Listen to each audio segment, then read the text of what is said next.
What would you do if a killer strikes your small town? What happens when the turkey is not the only thing being carved up? How do you properly add up the clues to help save your friends and family? What is up, Nerdtectives? Welcome back to another episode of Nerds at Night. Shouts to everyone who keeps blowing up this channel and blowing up the horror murder mystery reviews. Y'all are truly the gift that keeps on Thanksgiving. Oh, brother, this guy stinks! Alright, I'll lay off the puns for now, but in honor of November's most famous holiday, we are breaking down a newer addition to the modern slasher whodunit. Today, we are talking about the 2023 Eli Roth film.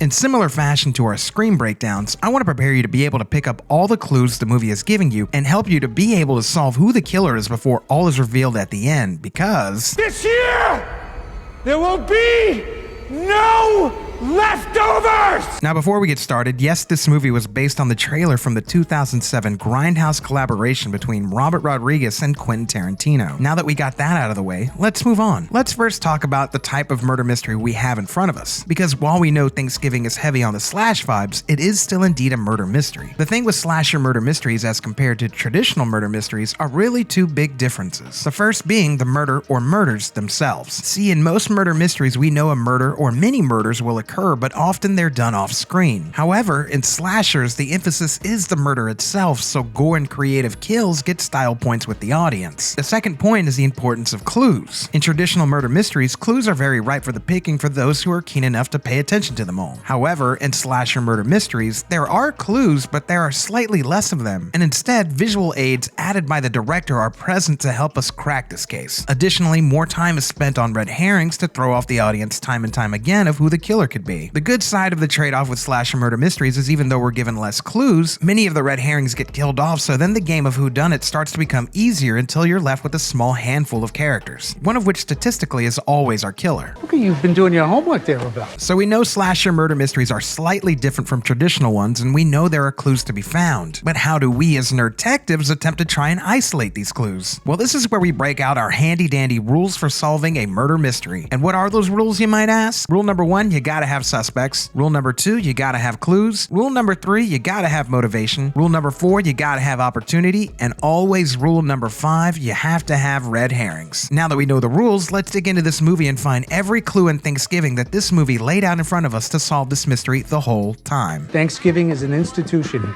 So grab some turkey, grab a beer, grab a whiskey, and let us begin. Now, since this isn't a full movie recap and we are deep diving for clues, we're gonna start with the end of the movie. Then we're gonna recap the murders just in case it's been a while since you've seen it. So let's start with the big reveal. Spoiler alert in case you haven't seen this movie, because if you haven't, well, usually I'm upset, but I'm actually not since it's still kind of newish, so I'll allow it. But if that's the case, feel free to pause this, watch Thanksgiving, which is currently on Netflix at the time of this recording, and come back. Now, for those of us who have seen it, let's dig in. Let's start with the reveal. We find out our killer is Sheriff Newland. You should see the look of surprise on your face. And his motivation is, my wife left me and Amanda put me back together. I loved her. She was gonna leave Mitch, but then you and your friends took her from me.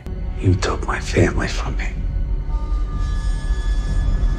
So now that we know who did it, let's rewind a little bit and go through all the murders and John Carver attacks just so they're fresh on our minds. We first see our killer tagging Jessica and her friends on Instagram in an eerie post. He then stalks the group at a local diner. Next, he attacks Lizzie, the waitress at the diner, and truly embraces the spirit of Black Friday. As I've demonstrated, I will cut absolutely anything in half for absolutely any reason. After this, Jessica and her friends are tagged on Instagram by the killer yet again. He next interrupts Manny, the former security officer, and his plans to leave town. I'm a security guard. I kill people every fucking day. Hey, I'm not scared of you, buddy. Don't f with me. John Carver kills Manny, but he feeds the cat before he leaves, so he can't be that bad, right? The killer yet again tags Jessica in a shocking Instagram post. The killer next attacks Lonnie and Amy in brutal fashion. He next abducts Gabby and Evan and lures Jessica into a trap. She's too quick for all that nonsense, and in one of the most suspenseful scenes of the movie, hides from the killer in the cosmetology room. With the power of good hair products, she makes the great escape to the second half of the movie. The next we see of the killer, he darts the officer guarding Yulia and Yulia's father. He then attacks Yulia with corn holders while she's on FaceTime with her boyfriend Scuba. Then during a tense standoff with Jessica and Scuba, he decides a table saw can help cut the tension. Next, in a bold move, he attacks the Thanksgiving mascot in broad daylight and kidnaps Jessica's family and Scuba. We next see the killer preparing Kathleen like one would a Thanksgiving turkey. Kathleen momentarily escapes and plays hide-and-go-seek with the killer till she makes it upstairs. The killer ain't got time for foolishness though and finds Kathleen and places her in the oven.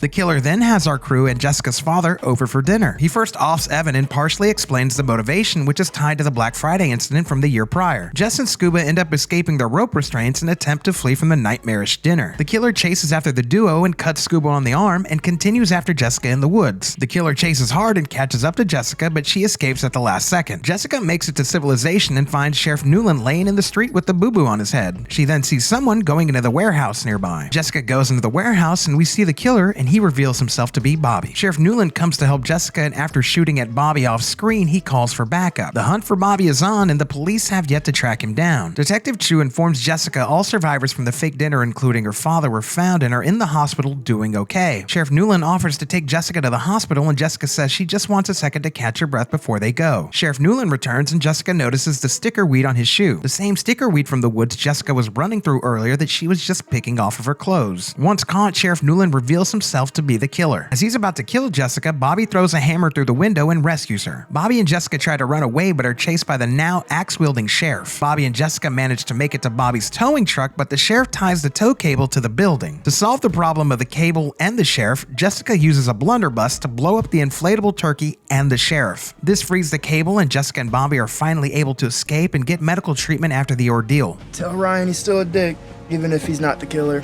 Now that we've recapped the attacks, let's take all the information that we know and look at the clues the movie laid out in front of us to solve this mystery the whole time. Let's start from the beginning and go through all the clues we could have missed. Our first clue is just from the first shot of the movie, we can tell who the killer is, especially if you're a true horror fan or film buff. You see, this shot is strikingly similar to the beginning of the original Halloween, in which we are given a POV of Michael Myers as a young child committing his first murder. Side note between you and me, while watching this movie for the first time, I figured out who the killer was going to be based on the similarity between shots. Our next set of clues comes from this first attack. You see, right before we get to the attack scene, we see the killer in his lair. We see he has a freeze frame of Lizzie from Evan's footage from the Black Friday incident. We'll come back to this freeze frame in a bit, I promise. Next, we see our killer is donning a John Carver mask to hide his face. If we remember earlier, masks were given out at the local diner, so we can imply our killer has been there before. Following that, we see the killer is attacking Lizzie as she's closing up, so we can tell the killer knows Lizzie's routine, or is at least familiar enough to know she would be alone while closing up. Being this familiar could imply our killer has been keeping a watchful eye on Lizzie, and doing it in a manner which was not alarming to other citizens, which means likely our killer is a member of this town. Our next few clues come at the police station. Now remember when I said I had a point to come back to? We see he has a freeze frame of Lizzie from Evan's footage from the Black Friday incident. We'll come back to this freeze frame in a bit, I promise. That's the one. Now if we notice in the police station, the same exact freeze frame of Lizzie is the same one the killer had pulled up. The next clue in the scene comes as the sheriff kicks out the detective and tells Jessica this. So if you know something,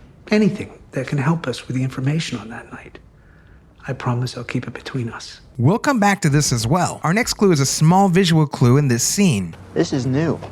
Yep, lots changed since you left. We see a John Carver statue come into focus after focusing on the sheriff. At the time, we think it could be a coincidence, but in murder mysteries, we know there's no such thing as coincidence. This is a small clue indicating the sheriff is really embracing the spirit of John Carver. Gee, I wonder why that is. The next clue we should notice is the killer knows where Manny lives. You see, we're never told where Manny lives, and he's not exactly in the loop with our main core group. Logically, we could say he would have an address in his work file at Rightmart, but who else that we've met could find someone's address? Good morning, Sheriff. You want the usual?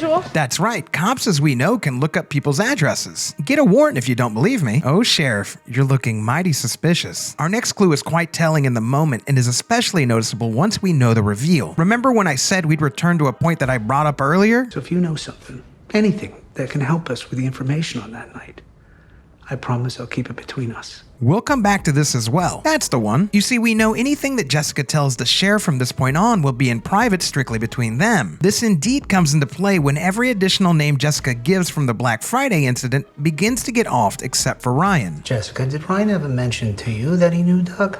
Because that certainly wasn't in his statement. May not be anything to him. Let's go through the list. I know this kid, Lionel. He goes to our school. He's always the turkey in the parade. Happy Thanksgiving!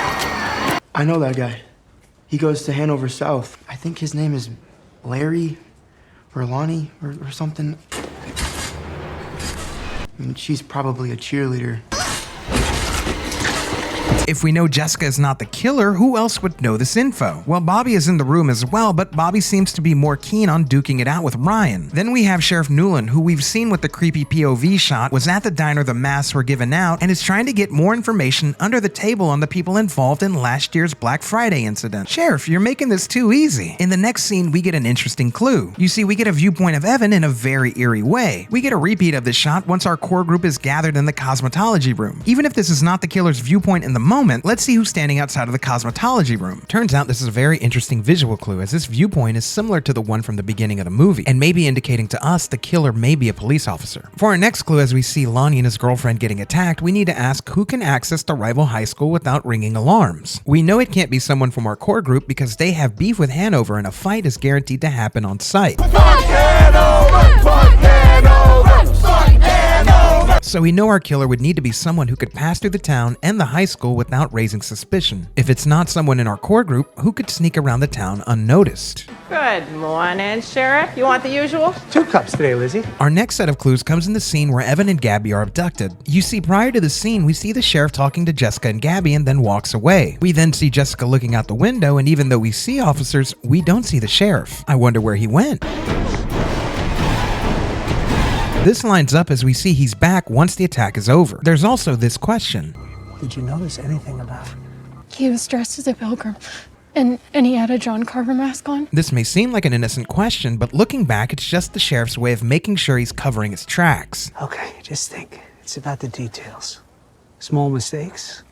That's how they get caught. Our next set of clues comes in the scene when Yulia is attacked. Clearly our killer knows where Yulia lives, but how? You see, so far we know 2 groups of people knows where she lives. Her friends who are going to her place and the police who have posted an officer on duty. So far, if we know someone in her group of friends is not the killer, then the suspicion yet again points to our killer being a cop. Additionally, but not quite a clue, we can tell our killer is not out for extra credit kills as we see him simply darting the officer on duty and Yulia's father. This means he has a list and he's sticking to it. The next clue we get is in this scene. Sheriff, is there a way to set a trap? When the float returns to the warehouse, we can make it look like it's empty. Make him think there's an opportunity to strike. We see a plan go down to potentially use Jessica and her family as bait to lure the killer to attack, but a few clues stick out. The first clue is where's the sheriff throughout the parade? We see many of our characters who planned the trap are accounted for, including the new deputy, but we never see the sheriff throughout the entirety of the parade. The next clue is how does the plan to catch the killer go? You see, we can deduce the plan failed because the killer was in on it all along. And the person that should be at the top of our suspect radar is the person who was at the plan meeting but clearly missing from the parade itself. Our next clue is a small clue, but we see our killer likes to think of himself as something of a cook. We see him cooking up some fresh cranberry sauce and is also particular with how he prepares Kathleen for the oven. Can we think of any other characters so far that mentioned they know their way around the kitchen? I baked this for you. I couldn't eat it by myself. It'd just be too depressing. Guy in a uniform who knows how to bake. These next clues are subtle but are quite telling once you know the reveal. We see as the police have traced the signal of the killer's live stream to warehouses in Cordage Park. Additionally, we see as the sheriff directs the other deputies to take positions at spots across the city to spread out. However, notice this line. We'll each take an exit. LaBelle, you take Water Street, Mayflower, I'll take Green and Union. Why does this line matter? Well, it matters for 2 reasons. One, we notice the sheriff decides to take Green and Union, which as we notice on the map is actually the closest entry point to Pilgrim Memorial Park. In case you forgot, this is Pilgrim Memorial Park, the same park we later see our killer is headquartered out of. This now makes sense why the sheriff would want to cover the tunnel exit closest to the park, because he's the killer and has to return to his twisted Thanksgiving dinner all without getting caught by the other cops. This is even further hinted at as he is the officer in charge of stationing the other officers at other exits further away from the park. Our final clue is something we should have noticed all along about our killer's wardrobe.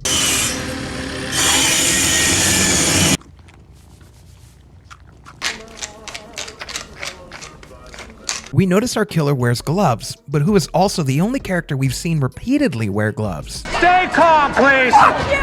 What happened? Is this killing connected to what happened at Rightmark?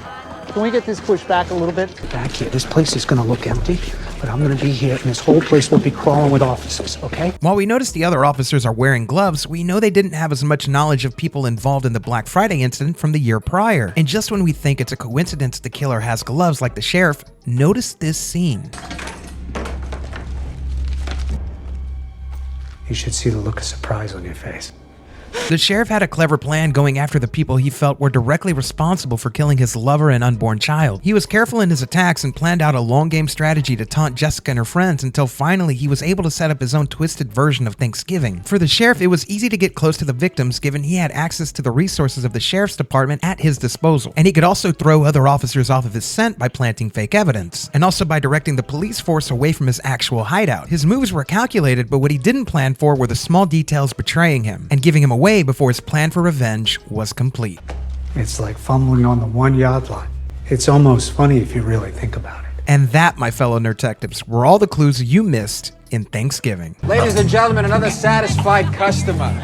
Jacob, get him a t-shirt. How did y'all do finding the clues I mentioned? Were there some new ones that made you want to go back and watch this? Had you even watched this movie? Also, were there any clues you think I missed? Please let me know in the comments. This movie really is just a fun whodunit slasher, and I feel like Eli Roth made a very fun, cheesy horror film, so hopefully y'all enjoyed it as much as I did. Also, just a quick shout out to everyone watching, because as of recently, y'all helped get this growing channel to over 7K subscribers, and as usual, y'all leave me speechless. I appreciate it so much. Thank all of y'all. Thank y'all so much for all of this. Every like, every share, every comment counts. So from the bottom of my heart, thank you so much. Also, if you're watching this and you're not already subscribed, here's a quick message for you.